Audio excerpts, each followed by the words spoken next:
ස්වාමීනි මට මේක කරගන්න අමාරුයි. මෙච්චර සිල්පද ගොඩක්, මෙච්චර භාවනා ගොඩක් මට ස්වාමීනි මේක කරගන්න අමාරුයි. මෙච්චර ගොඩාක් ධර්මයේ මට මතක තියාගන්න අමාරුයි. ඕනෙම දෙයක් ගැන ඕනේ නැති දේවල් ඕනවට වඩා හිත හිටියොත් හිත බර වේවි. හිත බර වුණොත් කරගන්න පුළුවන් ටිකක් කරගන්න බැරි වේවි. මෙවර උසස් පෙළ විභාගයට පෙනී සිටින දූල පුතාලා වෙනුවෙනුයි විශේෂයෙන් මේ අවවාදේ. නමුත් ඕනම තරාතිරමක කෙනෙකුට ඕනෙම වයස් මට්ටමක කෙනෙකුට මේ අවවාදේ ගොඩාක් වටිනවා. අහන්න මේ කතාව. බුදුරජාණන් වහන්සේ ජීවමානව වැඩ ඉන්න කාලේ එක තරුණ ස්වාමීන් වහන්සේ නමක් හිටියා. ඒ ස්වාමීන් වහන්සේට මේ ජීවිතේම නිවන් දකින්න තරම් වාසනාවකුත් තිබ්බා. ඒ උදෙසා හැකියාවකුත් තිබ්බා. හැබැයි ඒ ස්වාමීන් වහන්සේ මහාන වෙලා පොඩි දවසක් ගත වෙනකොටම ඕනේ නැති දේවල් ඕනවට වඩා හිත ඉන්න පටන් ගත්තා. ඒ ස්වාමීන් වහන්සේට හිතෙනවා මෙච්චර සිල්පද කොහොම රකින්නද? දැන් ඉස්සරහට යනකොට තව සිල්පද වැඩි වෙයි. මං ඒව කොහොමද රැකගන්නේ? මේ ඔක්කොම සමාධි කොහොමද මම ඇති කරගන්නේ? මෙච්චර කොහොමද භාවනා කරන්නේ? මේ ඔක්කොම ධර්මයන් ඉගෙනගෙන මතක තියාගන්නේ කොහොමද අපේ මං? ඒ ස්වාමීන් වහන්සේට ඕනවට වඩා හිත ඉඳීම නිසා හිත බර වුණා. බුදුරජාණන් වහන්සේගේ ළඟට ඇවිල්ලා මූණත් බෙරි කරගෙන කිව්වා, ස්වාමීනි මං සිවුරු අරිනවා. බුදුරජාණන් වහන්සේ අහනවා, ඇයි භික්ෂුව සිවුරු අරින්නට හිතන්නේ? ස්වාමීනි මට මේක කරගන්න අමාරුයි. මෙච්චර සිල්පද ගොඩක්, මෙච්චර භාවනා ගොඩක් මට ස්වාමීනි මේක කරගන්න අමාරුයි. මෙච්චර ගොඩාක් ධර්මයේ මට මතක තියාගන්න අමාරුයි. බුදුරජාණන් වහන්සේ එතකොට ඒ ස්වාමීන් වහන්සේට කියනවා, භික්ෂුව ඔබට පුළුවන්ද සිල්පද 3ක් රකින්න? ඒ ස්වාමීන් වහන්සේ බොහොම උනන්දුවෙන් කිව්වා, ස්වාමීනි සිල්පද 3ක් පුළුවන්. එහෙනම් භික්ෂුව ඔබ දැන් ඉඳලා කයින් කිසිම වරදක් කරන්න එපා. දෙවනි සිල්පදේ විදිහට වචනයෙන් කිසිම වරදක් කරන්න එපා. තුන්වෙනි සිල්පදේ විදිහට හිතින් කිසිම වරදක් කරන්න එපා. ඔය තුන පුළුවන් ද රකින්න? ඒ සංසයට හරි ප්‍රීතියක් ආවා. එහෙමයි ස්වාමීනි මට පුළුවන්. ඒ නැගිටලා ගිහිල්ලා බොහොම ටික කාලයයි ඒ ස්වාමීන් වහන්සේ මේ බුද්ධ ශාසනය ඇතුලේ සියලු කෙලෙස් නසා රහතන් වහන්සේ නම බවට පත් වුණා. භික්ෂුන් වහන්සේලාට හරි සන්තෝෂයි. මේ ඔළුව බර කරගෙන මෙච්චර එකක් කොහොම කරන්නද කියලා ඕනවට වඩා හිත හිටපු භික්ෂුවක් මෙන්න සම්පූර්ණයෙන්ම සාර්ථක වෙලා. භික්ෂුන් වහන්සේලා බුදුරජාණන් වහන්සේ ළඟට ගිහින් ඕක සතුටින් කීවා, ස්වාමීනි අපිට හරි සන්තෝෂයි බුදුරජාණන් වහන්සේගේ එකම එක අවවාදෙන් මේ ස්වාමීන් වහන්සේ සම්පූර්ණයෙන් සාර්ථක වුණානේ. බුදුරජාණන් වහන්සේ වදාලා, මහණෙනි නුවණැත්තෝ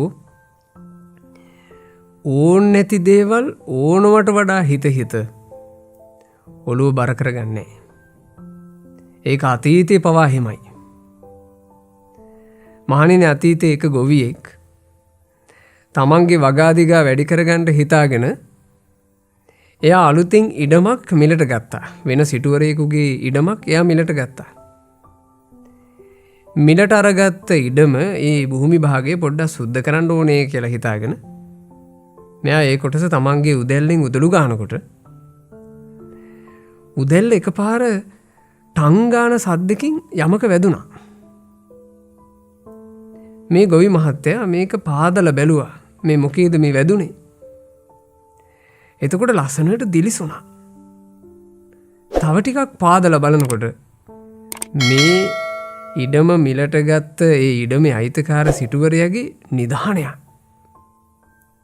මෙතන තියෙනවා දිගට රන් කඳක් රත්තරන් ගොඩක් මේ. එතකොට මේ ගොවි මහත්තයාට තමන්ට ලැබිච්චි මහා රත්තරන් ගොඩ ගැන මෙහෙම හිතෙන්න ගත්තනේ. දැන් මෙච්චර රත්තරන් මට අයිති වුණාය කියලා දැනගත්තාම මොනවා වෙයිද? දැන් මගේ බිරිඳ දැනගත්තට පස්සේ බිරිඳ මොනවා ඉල්ලාවිද? මේ රත්තරන් වලින් මොනවා කරමු කියාවිද? බිරිඳගේ පවුලේ කට්ටිය මොනවා කියයිද? එයාලා කොච්චර කොටස් ඉල්ලයිද? මගේ පවුලේ ඇයෝ මේවා දැනගත්තට පස්සේ මොනවා කියන්න ගනීවිද? මේ තමන්ට ලැබිච්චි මහා රත්තරන් ගොඩ ඉස්සරහා මේ ගොවි මහත්තයා ඕනේ නැති දේවල් ඕනවට වඩා හිතින්න ගත්තා. හිත බර වුණා. උදැල්ල අතෑරලා ඔළුව තද්දට අල්ලගෙන බිම වාඩි වුණා. එච්චර දරා ගන්න බැරුව ගියා. අන්තිමේ මේ ගොවි මහත්තයාටම හිතෙනවා නෑ මම මේක නිකන් ඕනවට වඩා ඕනේ නැති දෙයක් මං හිතන්න ගත්තා. මෙතන මේ රත්තරන් ගොඩ ඔක්කොම මට අයිතිය කියලා දන්නේ මං විතරනේ. මේකෙන් ටික අරගත්තනම් පොඩ්ඩ වියදම් කරන්න පටන් ගත්තනම් කාටවත් එහෙම මේ මට මහා ගොඩක් හම්බුනාය කියලා දැනගන්න ලැබෙන්නේ නැහැ නේ. මේ ඔක්කොම එකවර පෙන්වන්න ගියාමනේ අරුබුදේ. මම මේක ටික වියදම් කරන්න ගන්නවා. එහෙම හිතපු ගමන් මහා සැහැල්ලුවක් ආවා. තේරෙනව නේද? එතකොට ඕනෙම දෙයක් ගැන ඕනේ නැති දේවල් ඕනවට වඩා හිතින්න ගියොත් එහෙම ඔළුව බර වෙනවා. හිත බර වෙනවා. හිත බර වුණාම ස්වභාවය තමයි කරගන්න පුළුවන් ටිකත් කරගන්න බෑ. සාමාන්‍ය විභාග ලඟ වෙද්දී ඕකමයි වෙන්නේ. විභාග සම්බන්ධයෙන් හිතන්න ඕන ටිකක් තියෙනවා. ඒ ටික හිතන්න බැරුව යනවා. ඕනේ නැති දේවල් විභාගෙට මොනවා ඒවිද පේපරේට වෙලාව ඇති වේවිද මට පාඩම්ම තියෙන ඒවා ඒවිද වෙන මොනවත් ඒවිද උගන්නපු නැති එකක්වත් ඒවිද ගොඩාක් ඒවා හිතෙන්න ගන්නවා. ඕනේ නැති තමන්ට කොහොමටවත් තේරුම් ගන්න බැරි කොටස හිතෙන්න ගන්නවා. ඒක හිතෙන්න ගත්තට පස්සේ ඒක හිතම ඔළුව බර වෙනවා. අන්තිමේ අවුරුදු කීපයක් දක්ෂ විදිහට ඉගෙන ගත්ත ළමයින්ට පවා තමන්ට කරගන්න පුළුවන් දක්ෂතාවය නැති වෙලා යනවා. ජීවිතේ ඕනම දෙයක් සම්බන්ධයෙන් පින්වතුනි දරුවනේ මෙහෙම්මමයි. ඒ නිසා හිතට හොඳට කාවද්ද ගන්න මේක. ඕනෙම දෙයක් ගැන ඕනේ නැති දේවල් ඕනවට වඩා හිතින්න ගියොත් හිත බර වේවි. හිත බර වුණොත් කරගන්න පුළුවන් ටිකත් කරගන්න බැරි වේවි. ඒ නිසා ඕනවට වඩා හිතින්න එපා. යම් සැහැල්ලු මනසකින් ඒ තමන්ට පැමිණිච්ච අභියෝගය සම්බන්ධයෙන් තමන්ට හිතුවොත් වටින පරාසය තුල විතරක් හිතන්න. තමන්ට කරගන්න පුළුවන් ප්‍රායෝගික දෙයක පැත්තක් විතරක් ගැනම හිතන්න. අනාගතය සම්බන්ධයෙන් වුණත් ඕනවට වඩා දිගට හිතන්න එපා.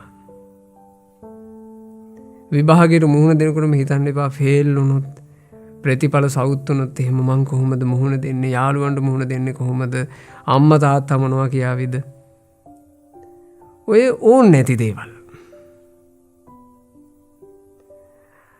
හිතනවා නම් හිතන්න ගන්න මං ඉගෙන ගත්ත කොටසින් මං හොඳට වැඩ කරන්න ඕන. කොහොමද මං මේ ඉගෙන ගත්ත කොටස ඇතුළේම ඉතින් විභාගෙ එන්නේ? අපිට උගන්නපු නැති එකක් එන්නේ නැහනේ. මාත් ඉතින් මට පුළුවන් මහන්සියෙන් මං ඉගෙන ගත්තානේ. මං පුළුවන් තරම් හොඳට මේක කරනවා. මගේ අම්මගේ තාත්තගේ හිතට සතුටක් අරගෙන ඉන්න මට පුළුවන් විදිහට මං විභාගය කරනවා. උගන්නපු ගුරුවරුන්ගේ හිතට සතුටක් එන්න මට පුළුවන් විදිහට මේක කරනවා. මගේ විභාගයට මං සැහැල්ලු මනසකින් මුහුණ දීලා මට පුළුවන් උපරිමයෙන් මම විභාගය සාර්ථක කරගන්නවා. එහෙම සිහි කරන්න. ඕන නැති දේවල් ඕනවට වඩා හිත බර කරගන්න එපා. ඕනෙම ප්‍රශ්නයක් ඉස්සරහා, ඕනෑම අරුබුදයක් ඉස්සරහා, ඕනෑම කංකටොළුවක් ඉස්සරහා, ඕනෙම අභියෝගයක් ඉස්සරහා, ඕනෙම කඩයිමක් ඉස්සරහා මේ අවවාදය හොද්දට හිතේ රඳවාගෙන ඉන්න. මොකද ජීවිතය කියලා කියන්නේ කඩයිම්, අභියෝග, ප්‍රශ්න, අරුබුද මේවා මුණ ගැහෙන එකක්. ඉදිරියටත් එහෙම මුණ ගැහි. ඒ මුණ ගැහෙනකොට මේ අවවාදය වලට වටීවි. ඕනම දෙයක් ගැන ඕනේ නැති දේවල් ඕනවට වඩා හිටියොත් හිත බර වේවි. හිත බර වුණොත් කරගන්න පුළුවන් ටිකත් කරගන්න බැරි වේවි. මේ අවවාදය හොඳට හිත දරාගෙන ජීවිතයට මුහුණ දෙනකොට මේ අවවාදයෙන් ගන්න පන්නරයෙන් සාර්ථකව ජීවිතයට මුහුණ දෙන්න ඔයාලටත් වාසනාව ලැබේවා. තෙරුවන් සරණයි. නමෝ බුද්ධාය.